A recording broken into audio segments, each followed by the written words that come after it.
Well, here's again a video about the SX-117 receiver from Hallicrafters. So,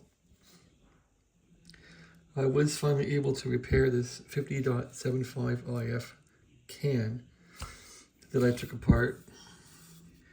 I hope I can get it back together. Anyway, it's repaired. So, it had a break in one of the wires that was way up in the coil, and it wasn't in the windings part. It was just a little break that I could find. So you can see the repair here, which basically is a piece of red wire that I had soldered in, and I've attached it to the little fine wire. So yeah, you can see that I caught the fine wire finally and repaired it. So now I'm going to put JB weld on that area. Maybe I'll put it all around the coil. So that's what I'll do now. But here's a verification of it. So I'm seeing 22.1 ohms across one lead there. And if I take that off and go to this one here, 34, and that's across the whole thing. So the 34 is across from here to here. And I guess the 22 is there. So it's working. Can put it back in the radio once I get it put back together. And see how things go with this can working. But that was the problem with my receiver apparently. And there's the other side. I think I'm either going from here to here or here to here, but that's 22 ohms. At any rate, I've gone on and off with this receiver for weeks, on and off, checking the product detector. I kept thinking that this was all screwed up because it sounded like crap.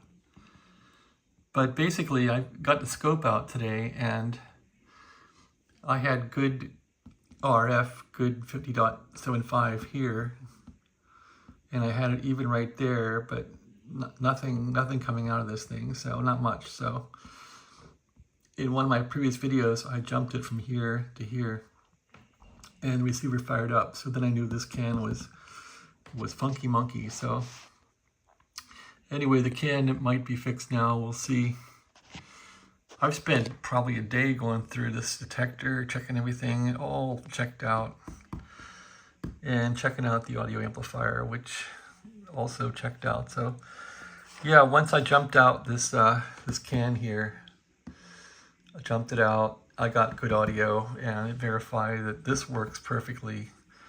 The audio amplifier works perfectly. In fact, it had really great audio, so this is a great receiver once you get it working. Here's the audio section, all this stuff's working. That's working. It just had a bad connection to the can. I'm not sure why these cans go bad. I bet somebody pulled that little piece of wire too tight when they put this thing together and just snapped. I don't know. Anyway, I really had to chew this thing up getting it out. I chewed up the top of it. I think what I should do now is epoxy it with epoxy so that it's sturdy. That way I can put it back together and make mistakes and not wreck it. So I did put a tie wrap on so that wire wouldn't move. This is sort of like when I had my procedure and you put a heart, what's it called, a pacemaker thing on. And I was afraid of that. So I thought, damn, it's a little piece of wire going into my heart. But they had it really fastened on well to my body. I was like, holy smokes. So this reminds me of that. Anyway, that tie wrap is working well. And the tie wrap will clear the ferrite in there, so the tie wrap will be at the bottom. It won't interfere. So that's what we're gonna do. Yeah, this is a heavy little can because it gets that ferrite in there. Heavy little bugger. Anyway, that's where I stand now. I'm gonna epoxy it and put it away for a while. Thanks for watching. Have a great day.